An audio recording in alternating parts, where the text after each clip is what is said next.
10월 들어 축제가 많아지는 것 같습니다. 날씨도 시원해지고 바람 쐬러 나오시는 분들이 많은 것 같은데 오늘은 가을 패션에 대해서 이야기를 나눠보는 시간을 갖도록 하겠습니다.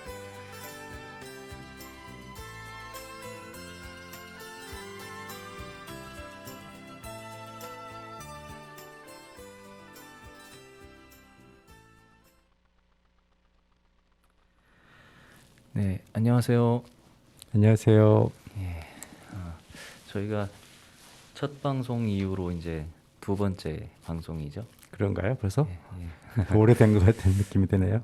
또 그 사이에 또 저희는 많은 일이 있었죠. 늘 맞죠. 매일매일이. 이제 연휴가 10월 달에 또 있고 이 연휴가 또 2주 연속으로 그렇죠. 삼일. 징검다리 휴일이라고 하죠. 그렇게 이제 있었는데 또 그런 것도 있고 이 이제 코로나라든지 이런 것들이 조금은 안정이 되면서 전국적으로 축제가 막 펼쳐지고 있는 것 같습니다. 그렇죠. 10월 특히 가을은 우리나라는 축제 전국이라고 옛날에 했었어요. 그럼 매일 전국에 어디 지역이든지 하루에 3개 이상이 축제가 진행된다고 했던 것 같아요.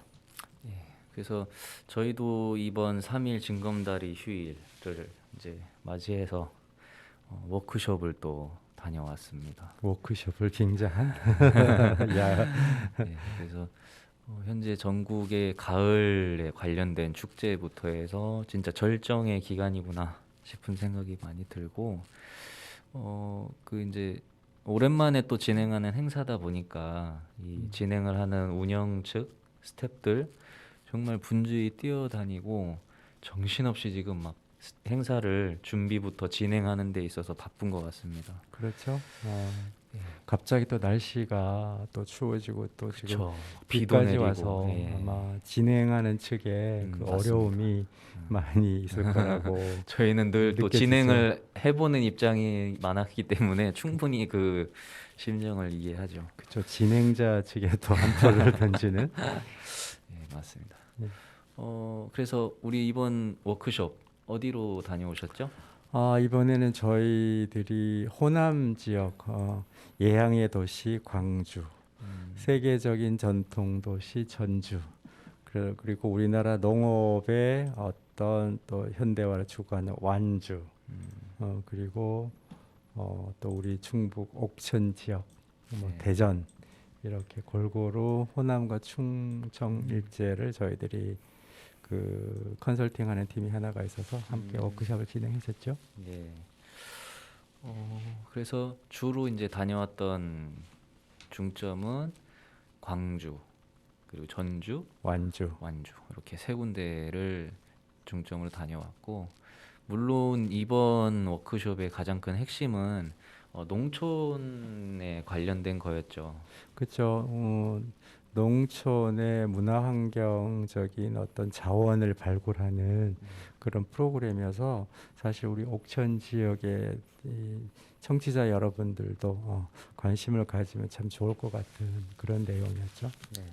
이게 아무래도 농촌 위주로 저희가 워크숍을 다녀왔지만 결국 우리가 이제 지역의 이제 축제라는 거는 결국에 다 기본 베이스가 이제 그 지역의 특산물 또는 뭔가는 그런 특화되어 있는 그런 것들 농경 사회 중심으로 이제 시작된 게 지역 축제잖아요. 그렇죠. 지역의 정서를 기반으로 한 축제다 보니까 거기에는 뭐 볼거리, 먹거리가 가장 주잖아요. 그러니까 먹거리는 향토 음식이고 볼거리는 지역의 어떤 전통 이것이죠. 크게는. 그래서 정말 뭐 어디 지역의 무슨 축제부터 시작을 해서 옥천만 같은 경우에도 벌써 복숭아와 뭐 포도 그렇죠. 이런 식으로 이제 특산물에 대한 것도 있겠고 묘목 축제 이거는 뭐 전국에 유일하죠.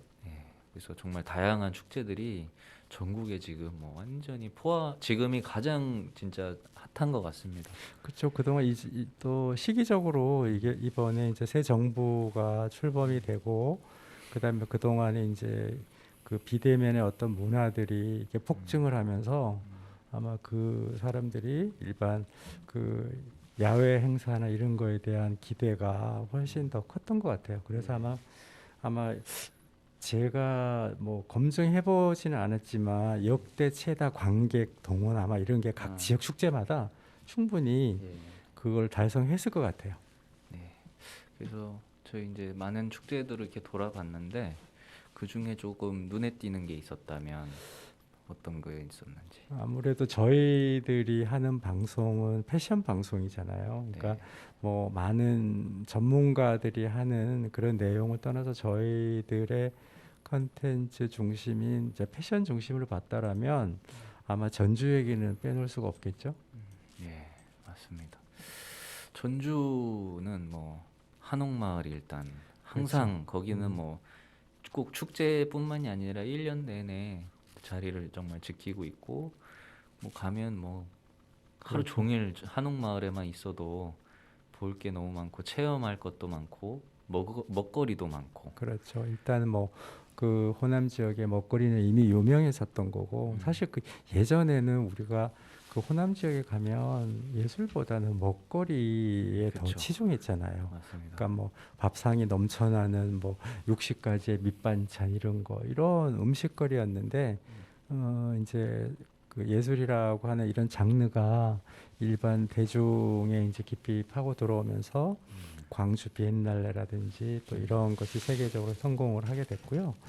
그다음에 이제 전주에 대한 얘기를 하자면 전주는 사실은 저도 이제 그 여러 가지 행사나 뭐 전시나 이런 걸 굉장히 많이 제가 참여를 해요. 작가로서도 하고 기획자로서도 참여했던 상황인데 조금 우리 옥천 지역에서 벤치마킹을 한다라고 보면 전주는 정말 그 관에서 그 하드웨어는 한옥마을을 이미 구축해 있었어요. 거기에 한복이라고 하는 거를 정말 그 대대적인 그 지원과 그다음에 홍보와 이런 것을 사실 몇 년 동안 했어요. 근데 그동안은 뭐 젊은 좀 트렌디한 남녀들이 이렇게 입었던 의상이었다고 보면 이번에 다니엘이 봤을 때 많이 느꼈죠. 어떻었나요?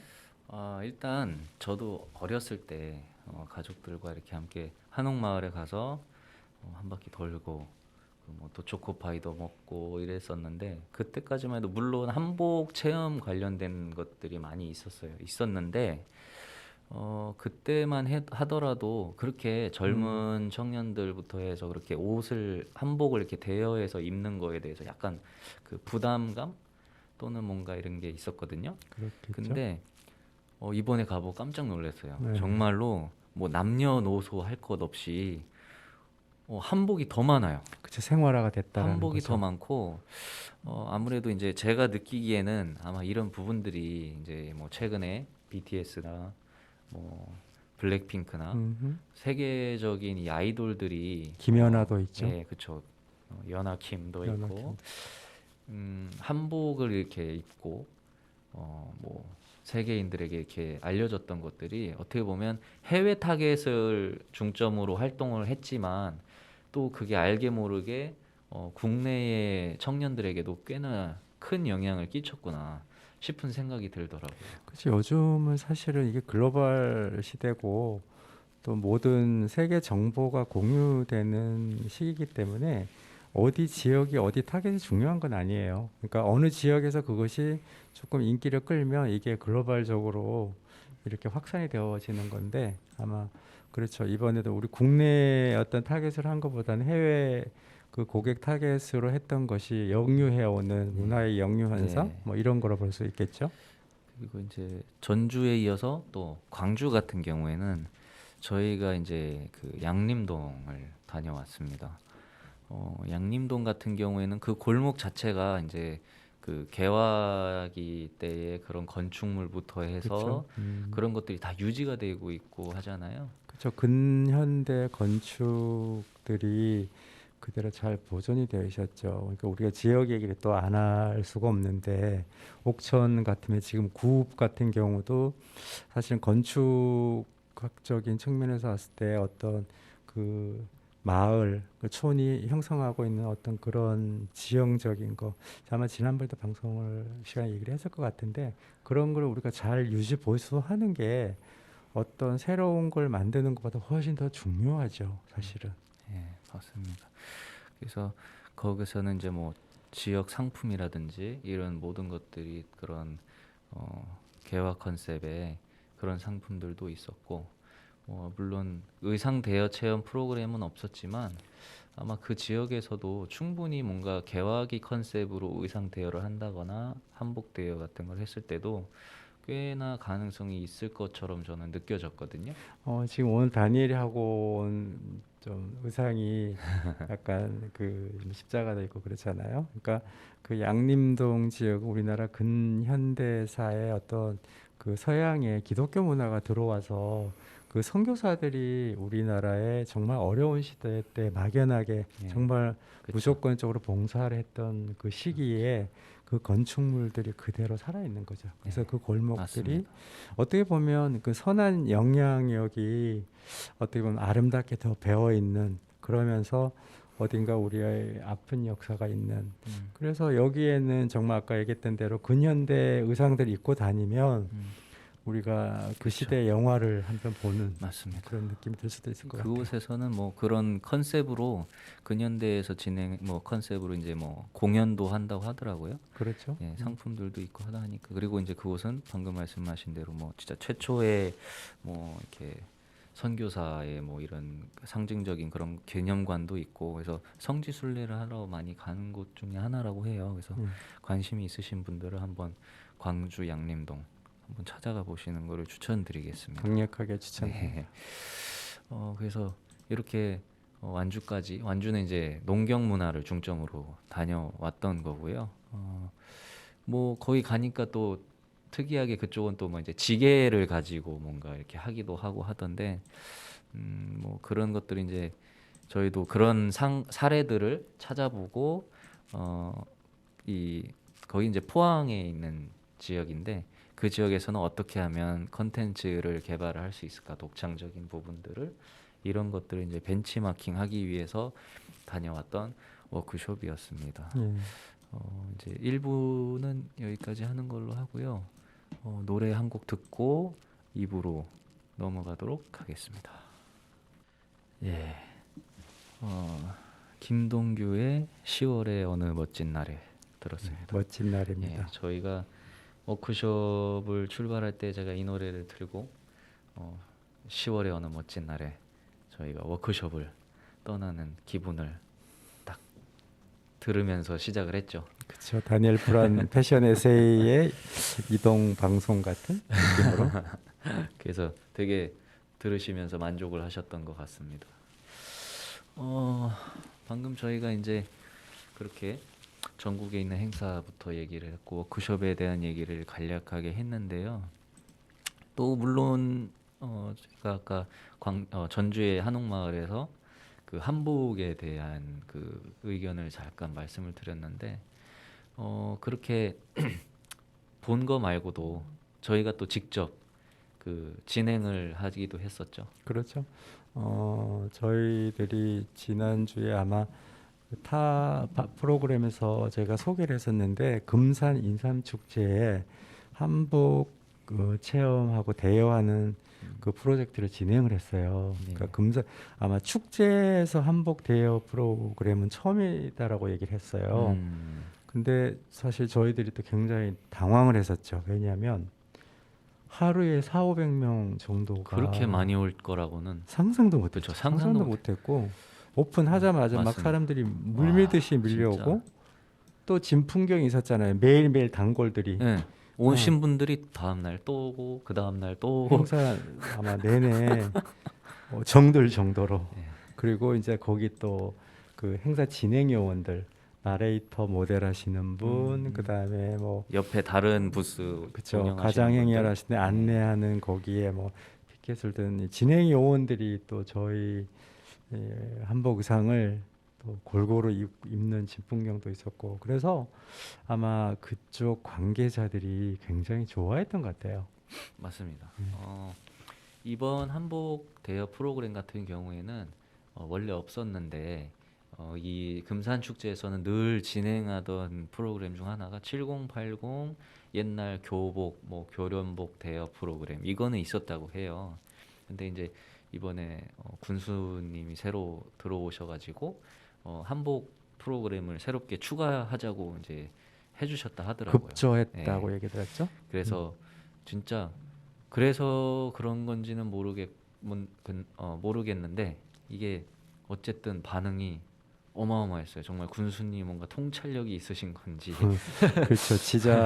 지자체장들이 사실 그런 해안이 예, 있으시면 그쵸. 그만큼 그 오는 축제에 참여하는 사람들 그만큼 즐거운 거잖아요. 그래서 그쵸, 그쵸. 우리가 그게 축제죠. 왜냐하면 금산 축제가 전국의 사실은 축제 규모로는 가장 큰 축제 규모예요. 음, 그래서 올해가 지금 40회라고 돼 있는데 사람들이 어떻게 표현하는가 하면 40회가 아니라 40번째다라고 얘기를 했다는 거죠. 왜냐하면 그게 사실 매년 회가 거듭될수록 뭔가 새로운 다 바뀔 수는 없지만 조금 조금씩은 바뀌어지는 작년에는 이런 게 좋았고 올해는 이렇게 좀 뭔가 진화되는 성장하는 그런 프로그램이 있었으면 했는데 그걸 실현하는 해가 올해가 되었다라고 하는 측면에서 저희가 한복 체험 프로젝트는 정말 성공적이었다라고 네, 생각을 합니다. 맞습니다. 감사드립니다, 군수님. 외국인부터 정말 유치원생까지. 그리고 저 지자체 또 장애자분들도 네, 오셨고 맞습니다. 심지어 그 관계자 중 한 분은 저희 옷을 빌려서 해외 출장까지 네, 다녀오신 적이 사절단에 있어요. 가는 그 대표들이 있는 의상까지 저희들이 아예 대여하기로 했죠. 그래서 아마 프랑스였나요?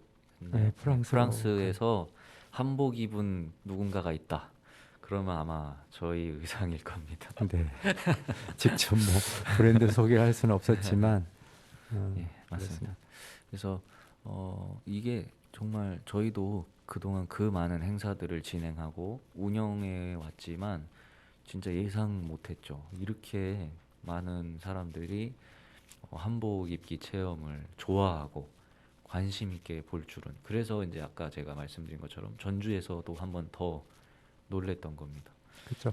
작년에 사실은 그때 한복으로 작년에 우리가 그 전통문화관에서 패션쇼를 했잖아요. 그쵸? 그래서 네, 사실 그 옥션에서. 의상에 뭐 대부분이 거기 같이 또 참여를 했었는데 그런 걸로 보면 지금 우리가 그 한옥 체험관에도 한복을 대여하는 사실 부수가 있어요. 그쵸. 프로그램이 있는데 음, 뭔가는 좀 활성화가 된다라는 느낌보다는 음, 그냥 어떤 구색 맞추기용 이런 걸로 있는 것 같아서 음, 조금 사실 아쉬운 면이 있었어요. 그래서 물론 이제 평소에는 그렇겠지만 우리가 지용 축제라든가 또 그 행사 때 사실 활성화를 했었으면 얼마나 좋았을까. 음, 우리가 다른 축제를 하면서 사실 그 아쉬움이 좀 있었는데 내년도 지용제라든가 또 지역의 뭐 포도 축제, 그 묘목 축제 이렇게 할 때 좀 뭔가는 그렇게 연계가 되는 음. 그런 프로젝트도 제안을 했으면 좋겠다는 생각이 들어요. 이거는 지역 주민의 어떤 그 봉사 차원에서 네, 제안하고 싶습니다. 네, 맞습니다. 이 한복이 가지고 있는 힘이 어마어마한 것 같습니다. 뭐 정말 춤이면 춤을 출 수 있는 무용 의상으로 또 쓸 수가 있겠고, 그냥 평상시에 개량 한복처럼 이렇게 또 입고 다닐 수도 있겠고, 그런 것들에 이제 확실히 예전보다는 그 한복에 대한 마인드 또는 가치관이 좀 달라진 것 같아요. 이 한복 체험을 조금 더 좀 되돌아보자면 사실은 굉장히 우리가 성장할 수 있는 기회가 있었는데 그게 어떤 저해 요소나 이렇게 더 음, 잠식되었던 이유가 뭐냐면 개량 한복이에요. 사실 그 개량 한복은 우리에게 어떤 생활 한복으로서 어떻게 와닿았는지는 모르지만 한복 발전에는 엄청난 그 마이너스 내지는 한복의 이미지를 떨어뜨리는 그런 좀 좋지 않는 그 과거가 있죠. 네. 그래서 그러한 부분들을 많이 수정하고 보완해서 요즘에는 또 다른 형태, 또 다른 느낌의 한복들이 이제 많이 나오고 있는데요. 요즘에는 이제 젊은 한복 패션 디자이너들도 많이 나오고 있고 그러다 보니까 지금 뭐 BTS라든지 블랙핑크 같은 그런 세계적인 아이돌들이 입고 나왔을 때 서양인들이 봤을 때도 그리고 해외 이제 분들이 봤을 때 또는 자국의 이제 국민들이 봤을 때도 큰 거부감이 없이 서로 모두가 만족할 수 있는 그런 한복의 형태도 이제 서서히 많이 나오고 있는 것 같아요. 그렇죠. 우리가 또 뭐 스포츠 스타들이 이렇게 뭐 디자이너로 이렇게 전향을 하는 경우는 있었죠. 근데 지금 윤아킴 아까 얘기했지만 한복을 이렇게 막 기획하는 이런 그런 정말 어떻게 보면 너무 그 아이템이 너무 좋은 것 같아요. 그래서 저는 이게 결국은 컨텐츠의 승리라고 봐요. 음, 그러니까 지금은 옛날에는 이 장르가 사실은 어떤 그 원래적인 예를 들어서 막 요소요소의 어떤 그런 장르로 들어갔다라고 얘기하면 그거는 이제는 우리가 음식을 따지면 하나의 양념이에요. 어떻게 그걸 버무리고 어떻게 요리를 하고 하는가 하는 컨텐츠를 어떻게 개발하느냐 이런 힘인 것 같아요. 그래서 저는 지금 시대에 우리가 한복이라고 하는 건 정말 한복 자체에 대한 어떤 많은 관심자들이나 디자이너들이 애쓴 것도 있지만 맞습니다. 사실 콘텐츠를 그렇게 개발해서 접목했다라고 하는 거는 우리가 맞습니다. 부인할 수 없는 네. 현실이죠. 그게 이제 방금 말씀하신 게 정말 맞는 말인 것 같아요. 이게 현재 결국에는 이제 K컬처의 파워죠. 그렇죠. K컬처가 가지고 있는 것 중에는 대표적으로 이제 K팝이 있고, 뭐 예전부터 내세웠던 건 이제 K푸드가 있고, 뭐 여러 가지가 있는데, K-뷰티도 예, 있고요. K뷰티도 있죠. 그러한 것들이 이제 아마 좀 시기적절하게 잘 맞아 떨어졌던 것 같아요. 예를 들면 유튜브라든지, 그렇죠. 뭐 틱톡이라든지, 인스타그램이라든지 이러한 그러니까 SNS 소셜 미디어 이런 매체들이 계속해서 기술이 발전되고 그러한 것들이 이제 영상이나 사진으로 대중들에게 다가갔을 때 확실하게 재미있고 자극적이고 또는 유행하기 좋은 컨텐츠들의 특징을 우리 K컬처가 좀 많이 갖고 있는 것 같아요. 어떻게 보면 이 팬데믹 그 시대가 한국은 정말 이 시기를 정말 잘 극복을 하고 극복한 거 이상의 사실은 굉장히 성장하는 저는 발판이 되었다라고 봐요. 그동안에 우리가 뭐 한국의 인터넷 보급률 1위, 그다음에 인터넷 강국, 그다음에 뭐 정보통신 이런 쪽에는 워낙에 뭐 그런 산업 쪽으로는 우리가 항상 우위에 있었다라고 하지만 이 산업을 기반으로 해서 어떤 컨텐츠나 문화의 어떤 이런 현상을 이렇게 등장시켜서 성공시켰다라고 하는 거는 뭐 사실 이게 팬데믹이 아니면 이 정도의 저는 확산이 되었다라고 생각 안 해요. 뭐 충분히 넷플릭스에 우리가 또 그런 성장도 마찬가지고. 그렇죠. 그래서 지금 말씀하신 대로 진짜 그러한 모든 것들이 어떻게 보면 그 동안에는 그런 막 인터넷 보급률 또는 인터넷 속도 이런 것들이 어떻게 보면 과학적인 근거만 뭐 힘만 그 내세웠죠. 기반이 탄탄하게 또 마련이 돼 있었기 그렇죠. 때문에 그럼요. 지금 확 뛸 수 있었구나 그렇죠. 싶은 생각이 또 드네요. 그동안에 우리가 사실 IT 기반에서 얼마나 많은 인프라들을 형성을 했어요. 그러니까 지금 뭐 사실 초등학생도 지금 거의 1인 미디어를 다 할 수 있을 정도의 이게 형성이 돼 있잖아요. 그러니까 이게 저는 결국은 우리나라의 어떤 그 IT 그 강국 사회가 이뤄낸 또 다른 예. 어떤 컨텐츠의 성공 사례. 거기에 패션이나 K컬처, 문화의 힘이고 문화의 승리죠. 맞습니다. 그렇게 해서 저희가 한복 체험을 직접 진행하기도 하고 또는 다른 곳에서 한복을 어떻게 지금 사용하고 있는지 그다음에 소비되고 있는지를 한번 들여다봤고요.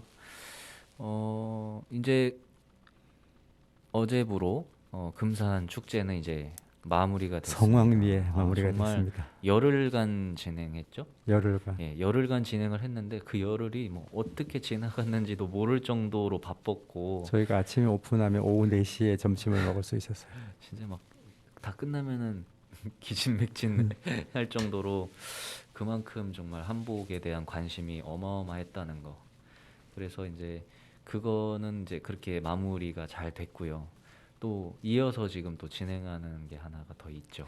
하나가 아니고요. 이제 이런 사실은 그 관계자들은 그 축제 현장에 와서 벤치마킹을 할 거 아니에요. 그러면 누가 봐도 보이는 거죠. 그래서 지금 계속해서 저에게 요청 들어오고 있어요, 사실은. 그렇죠? 그 지금 또 대전에서는 UCLG라고 하는 세계 지방 정부 좀 무슨 연합총회 컨퍼런스를 지금 대전 엑스포 광장에서 하고 있어요. 맞습니다. 그래서 저희들이 가장 그것도 무대에 가장 가까운 자리에 배치를 해서 이렇게 좀 외국인을 상대로 네. 체험을 해주십사 이렇게 요청이 들어와서 네. 어제 비바람이 부는데도 불구하고 저희들이 가서 세팅을 하고 또 그 와중에 또 외국인들이 또 다녀왔어요. 그래서 지금 이번 주는 또 대전에서 한복 체험 행사를 지금 진행하고 있습니다.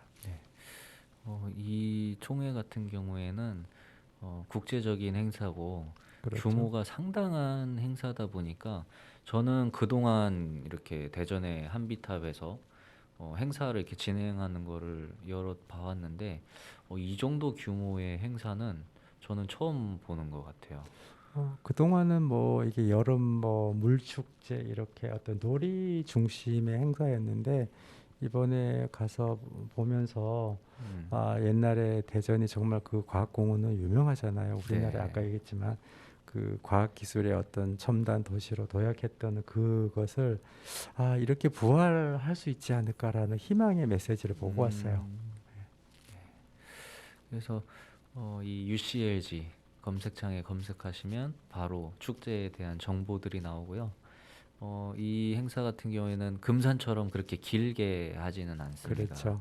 대신에 거기 이제 유명한 가수들부터 해서 다양한 체험거리와 볼거리, 먹거리도 공연, 있고요. 전시, 공연도 체험 그렇죠. 뭐 이렇게 어, 이루어지고 있어요. 꽤나 큰 행사니까 시간 나시면은 한 번씩 들려서 이렇게 한 바퀴 돌아보시고 구경해 보시는 것도 좋을 것 같습니다. 네, 가을 도심의 풍경도 나쁘지 않습니다. 이부는 여기까지 이야기하는 걸로 하고요. 또 음악 하나 듣고 다음으로 넘어가도록 하겠습니다. 예, 다니엘 브란의 패션 에세이 3부 시작하도록 하겠습니다. 유키 구라모토의 레이크 루이스 듣고 오셨는데요. 유키 구라모토 음악을 오랜만에 제가 집에서 찾아 들었는데 그 이유가 저희 일부에서 말씀드린 이제 워크숍을 다녀왔잖아요. 네, 그래서 워크숍 이제 코스 중에 이제 제가 선택한 곳이 그 양림동 광주 양림동에 있는 이인남 스튜디오라는 곳이었습니다. 네, 스튜디오였죠. 네, 그곳은 이제 이인남 작가의 이제 개인 작업 공간인데요. 그 작업 공간에 가면 이제 그 공간이 조금 특이한 거는 전시장도 있고 뭔가 이렇게 복합 문화 공간이죠. 네, 본인의 개인 작업 공간도 작가 본인의 작업 공간도 있고 갤러리를 이렇게 오픈을 해서 언제든지 무료로 관람객들이 찾아와서 즐길 수 있는, 그리고 또 갤러리를 또 즐기는 동안에 이제 곁들일 수 있는 카페 공간도 좀 있는 것 같고요. 네, 거기는 뭐 건축에서부터 영상, 사진, 음악, 풍경 어느 곳 하나도 사실은 빠짐이 없고요.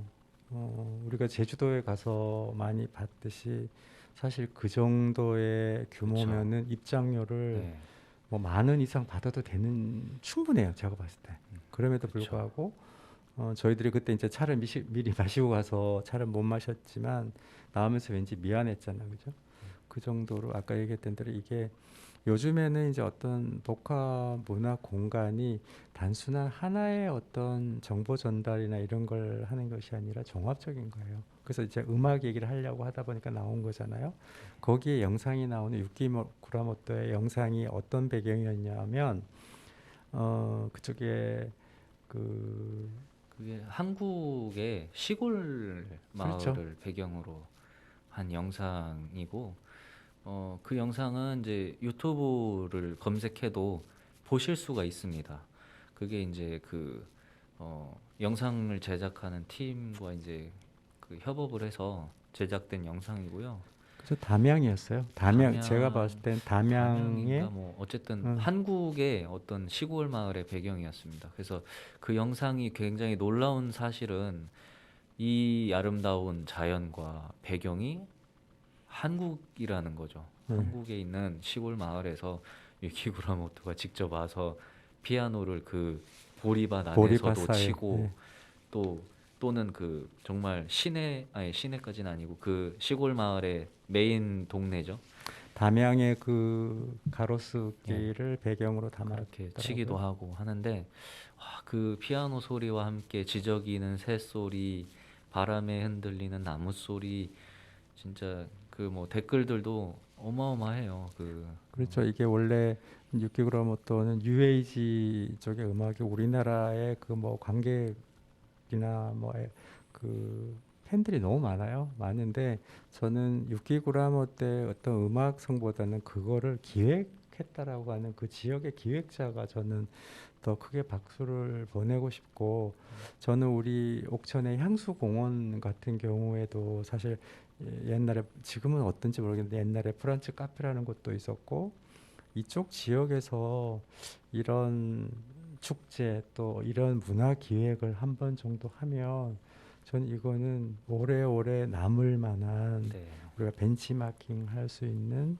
좋은 사례라고 볼 수 있을 것 같아요. 그래서 옥천 지역에 음. 문화예술에 관심 있으신 분들은 네. 유키 구라모토의 이 영상을 한번 보시면 우리 옥천 지역에 그대로 스며들 수 있는 프로젝트의 그 한 네. 사례라고 볼 수 있을 것 같아요. 맞습니다. 그 음악을 딱 들으면서 산책 한 바퀴만 해도 좀 굉장히 많은 생각이 들 것 같아요. 그렇죠. 우리 금구천만 이렇게 산책을 해도 그래서 그 영상을 이렇게 그 전시 공간에서 이렇게 멍하니 음악과 함께 영상을 이렇게 보는데 아, 참 진짜 옥천에도 그런 공간이 하나쯤 있었으면 좋겠다 싶은 생각이 많이 드는 것 같아요.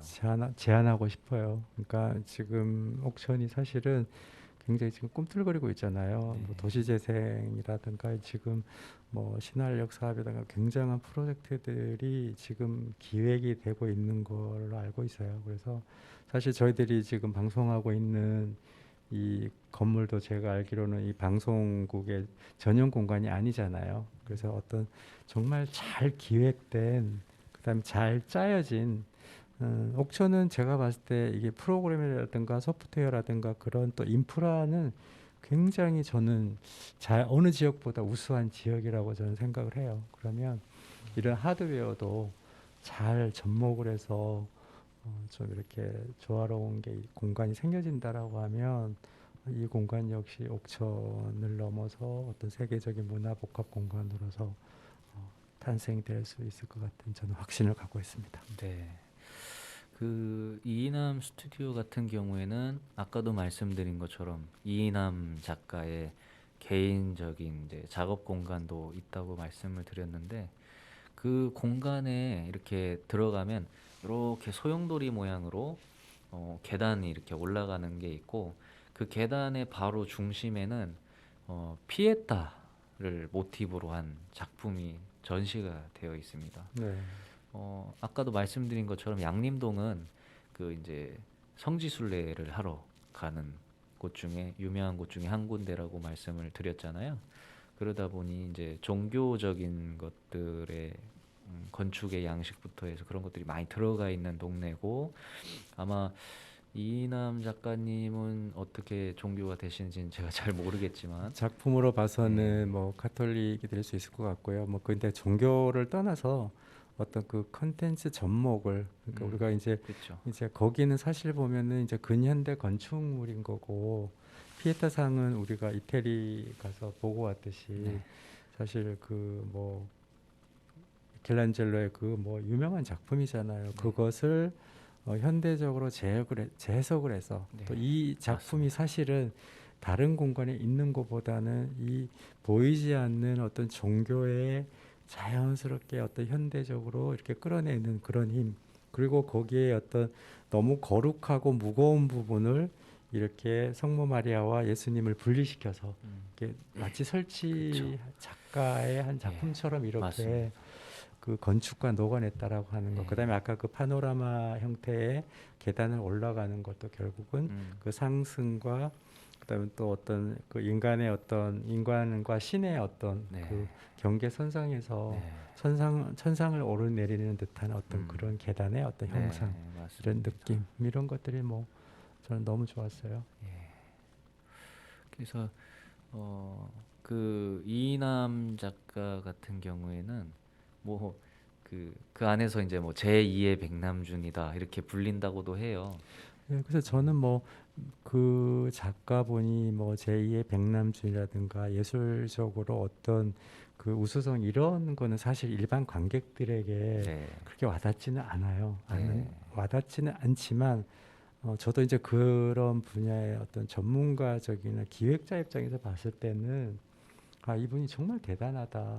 그러니까 어느 그쵸. 측면에서 보더라도 그걸 놓치지 않고 자연과 도시와 그다음에 예술과 네. 또 다른 어떤 영상과 또 그 안에 어떤 고흐 작품도 있잖아요. 네. 그러니까 이 어떤 종합 예술의 어떤 음. 그것을 또 눈높이가 그렇게 높지가 않아요. 어느 누가 오더라도 그 공간에서 즐길 수 있고 느낄 수 있었다라고 하면 그 보편성까지 네. 아, 정말 저는 뵙지는 못했지만 직접 뵈면 사진을 뵈면요 동네 아저씨 같아요. 근데 우리가 막 그 아티스트 정말 이런 분은 어떤 분일까 이렇게 봤는데 동네 아저씨 같아서 실망은 했는데 정말 이 방송을 들여서 전달될 수 있다면 참 감사드리고 싶어요. 네. 아마 저희가 그 워크숍 다니면서 마주쳤을지도 몰라요. 그랬을 것 그 같아요. 정도로 정말 평범하게 네. 생기셨더라고요. 소박하게 생기셨고 네. 그랬습니다. 그래서 그 제2의 백남준이라고 불리는 이유는 이제 미디어 그쵸, 미디어 아트에 아트죠.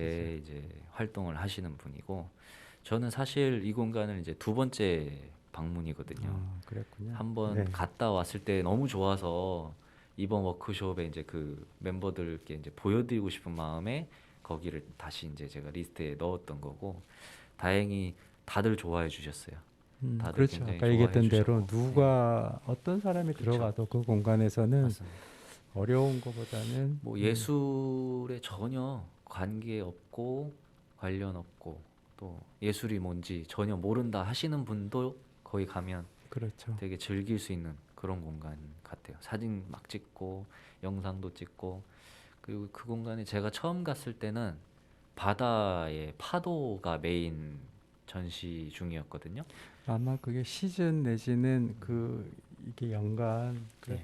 그 작가들은 사실은 그런 자기 작품을 어떤 정해진 공간에 이렇게 표현할 수 있다라고 하는 거는 또 축복이죠. 네. 아마 그런 것 같아요. 네. 그래서 이번에 갔을 때는 가을에 이제 꽃밭 이런 느낌이었죠. 그렇죠. 낙엽도 네. 있었고 꽃밭, 네. 음, 그렇게 해서 가을 이제 풍경. 건물의 전체적인 미디어 아트의 컨셉이 그렇게 바뀌는 것 같아요. 정기적으로. 그래서 그 공간에서 저희가 꽤나 재미있는 시간을 보내고 왔습니다. 그리고 저희가 다시 강조하지만 저희는 다니엘 브란의 패션 방송이기 때문에 또 그 공간에는 오는 사람들을 제가 많이 봤어요. 이렇게 그쵸. 봤는데 참 모던했어요. 모던하다라면 좀 막연하겠지만 사람들의 이렇게 풍경들이 너무 차분하고 어떤 좋아 보였고 또 그 공간에 어떤 옷을 입고 가도 스며들게 돼 있어요. 그게 그 공간의 매력인 것 같습니다. 그 미디어 아트의 특징이 또 이렇게 빔으로 쏘는 영상에 그쵸. 비춰지는 네. 모습들이잖아요. 그래서 나의 의상과 예. 상관없는 그 영상이 그쵸, 그쵸. 나를 이렇게 입히는 그런 효과. 제가 미디어 아트 관련된 전시장을 가면 꼭 하는 행동 중에 하나가 바로 그 빔 프로젝트에 제 몸을 비춰보는 겁니다.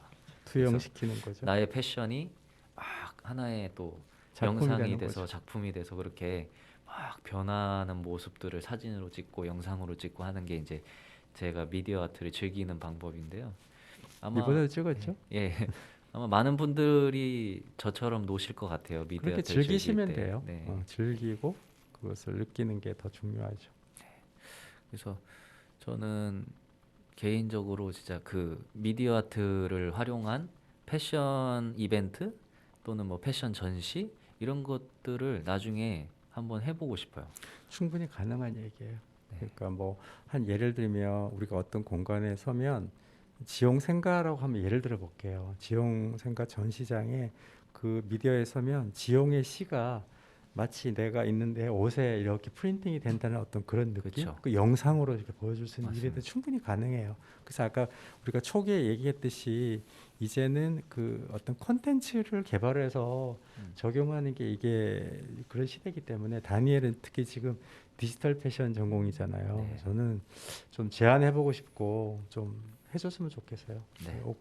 옥천을 방문하는 사람들에게 한 번 정도 옷을 가져갈 수는 없지만 그 공간에 서면 지용 한 편에 시가 적힌 옷을 담긴 영상이나 사진을 가져갈 수 있는 공간 프로젝트. 너무 멋지는 것 같은데? 정보 유출인가? 저는 이미 뭐 머릿속으로 다 그려놨기 때문에 그려놨어요? 나중에 하게 되면은 또 그 전시 홍보를 할 생각입니다. 네, 그치, 이미 이제 우리 방송에서 이미 또 예견 내지는 방향 제시한 것 같고 또 이 프로젝트가 사실은 저희들이 뭐 패션에 뭐 어떤 이런 거를 뭐 전달하는 것도 있지만 우리가 빠지지 않는 게 지역에 대한 얘기잖아요. 그쵸. 지역에 대한 얘기고 또 그런 걸 통해서 아마 저희 두 사람이 옥천 읍내를 돌아다니면 금방 누구지는 알 것 같은데 그것보다 더 중요한 거는 저희들이 어떤 이런 영역들을 지역 주민들과 함께 할 수 있는 그런 공유의 어떤 문화나 또 프로포즈를 제안하는 거죠. 네, 맞습니다. 3부 이야기는 여기까지 하겠습니다. 음악 하나 듣고 다음으로 넘어가도록 하겠습니다. 다니엘 프란의 패션 에세이 이제 마지막 시간인데요. 벌써 마지막 챕터인가요? 방금 들으신 곡은 에바 캐시디의 Autumn Leaves입니다. 저는 가을이 이제 올 때쯤에 이 노래를 항상 찾아 듣는데 지금 뭐 저희가 워크숍도 다녀오고 했지만 진짜 가는 곳마다 이제는 그 단풍이 물든 곳도 있고 아직 물이 안 든 곳도 있고 하는데 어쨌든 가을의 분위기는 이렇게 물씬 나는 것 같아요. 그게 아무래도 기온 차인 것 같아요. 사실은 이제 단풍이 절정이 되려면 11월 한 중순은 돼야 되는데 지금 올해 계속 이상 기온이 그쵸. 왔죠. 갑자기 지금 날씨가 추워졌어요. 뭐 그쵸. 겨울 같은 느낌이죠. 그렇죠. 아침부터 막 보일러 없으면은 깜짝깜짝 추워서 깰 정도로 엄청 추워졌습니다. 그렇죠. 그래서 이런 계절에는 또 커버하는 게 패션으로서 또 그쵸. 커버를 해야 되는데 그러면 이제 춥긴 추운데 또 이게 일교차가 워낙 심하다 보니까 그렇죠. 낮에는 또 막 땀이 날 정도로 덥고 이러잖아요. 이런 일교차가 심할 때 이렇게 특히 기온의 변화나 이런 것들이 예측이 잘 안 될 때 이럴 때는 패션을 이제 기능적으로나 또는 뭐 그래도 멋있어야 되니까 그렇죠. 연출이라든지 이런 것들이 어떤 게 있는지 좀 팁을 주시면 좋을 것 같습니다. 예, 일단은 아이템에 대한 팁을 주는 게 좋을 것 같아요. 예를 들면 왜 겨울에는 우리가 스웨터를 입고 그다음에 코트를 입는가라고 하는 거. 결국 그거는 뭐냐 습도와 바람이거든요. 그러니까 이렇게 북유럽이나 이런 쪽에 가면 그 사람들이 벽면에는 항상 테피스트리 걸려 있고 스웨터를 그것도 양털로 짠 스웨터를 많이 입어요. 그거는 이제 습도를 이제 막아주는 어떤 기능적인 거. 그러니까 아침 저녁 같은 경우는 얇은 사실은 그 아우터웨어 안에 스웨터를 하나 입으면 가장 몸이 따뜻해져요. 그거는 안개나 이렇게 습도로서부터 이제 보온이 되는 거고, 그리고 이제 뭐 스카프나 모자 뭐 이런 것도 좋은 아이템이죠. 그래서 패션의 어떤 전체적인 것보다는 패션 소품이나 이런 걸 갖고 응용해서 코디네이션을 하면 멋진 가을을 보낼 수가 있을 것 같습니다. 네. 그 이제 그냥 가장 또 기본 중에 기본이 이제 거의 껴입는 거잖아요. 그렇죠. 레이어드. 추우면은 껴입고 그러다 더우면 다시 네. 벗고 이러한 패션이 이제 결국엔 레이어드의 이제 시작이니까 그렇게 일단은 그냥 저희는 항상 그래서 많이 준비해 가는 것 같아요. 자켓도 그쵸. 준비를 하고 뭐 코트도 준비를 하고 항상 언제든지 상황에 맞게 변화할 수 있게끔 하는 거.